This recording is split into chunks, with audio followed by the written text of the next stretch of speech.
E aí galera, beleza? Sejam todos muito bem-vindos a mais uma aula do nosso curso de Lógica de Programação com JavaScript. Eu sou o Vitec, professor de programação. Já peço para você deixar o seu like aqui nesse vídeo e se inscrever no canal para receber aqui conteúdo de programação, beleza?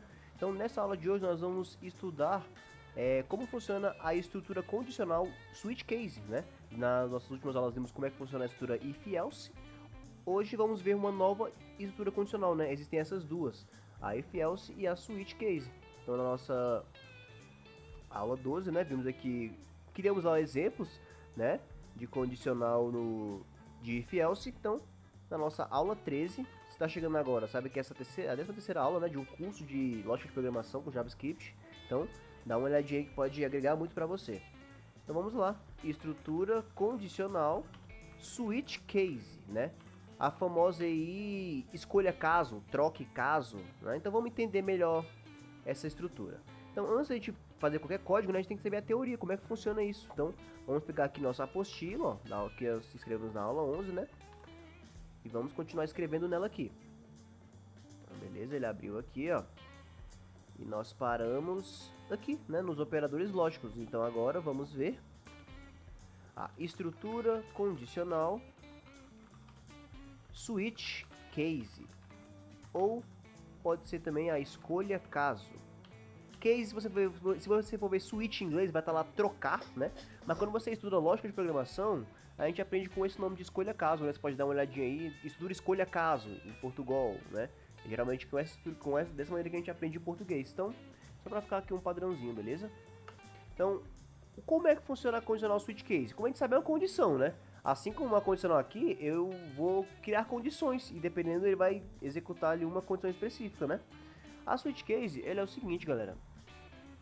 Para ela funcionar, nós vamos ter uma variável como parâmetro ali do meu switch, né? Eu vou pegar essa variável e dependendo do resultado dessa variável, eu vou fazer uma coisa em diferentes tipos de casos, né? Como assim? Então, vamos anotar aqui, ó. A estrutura switch case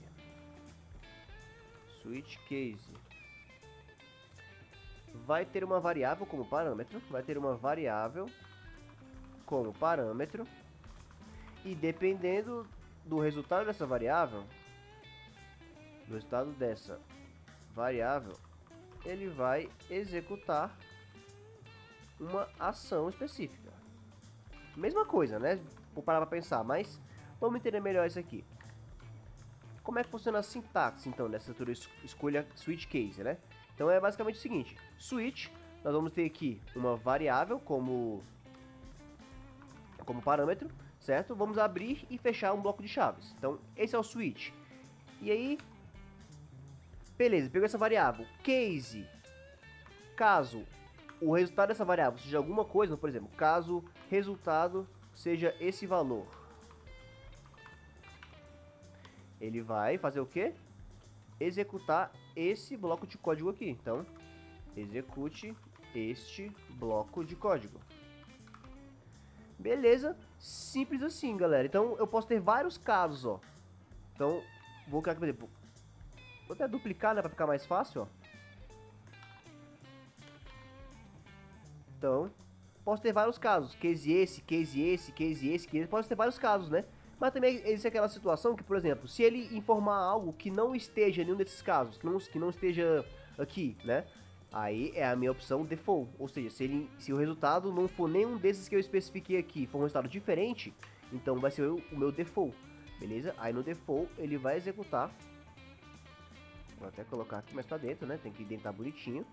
Aí no meu default ele vai executar esse bloco de código. Ah, um detalhe importante, tá?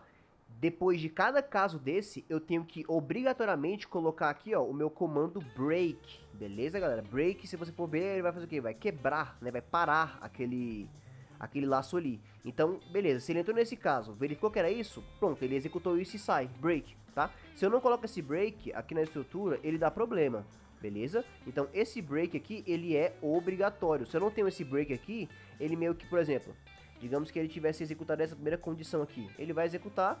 Se não tiver o break, ele vai executar de baixo também, a de baixo também, a de baixo também. Então, eu preciso dizer para ele, ó, você vai executar isso aqui e vai parar.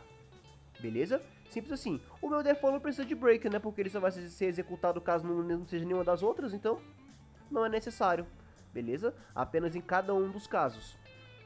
Beleza, galera? Então, essa aqui é a estrutura switch case, como é que funciona, né? A sintaxe dela. Então, na nossa próxima aula, vamos ver de fato como funciona ela no JavaScript, beleza? Então, ficou com alguma dúvida? Deixa um comentário aqui, tá? Considere se inscrever no canal para receber aqui conteúdo de programação.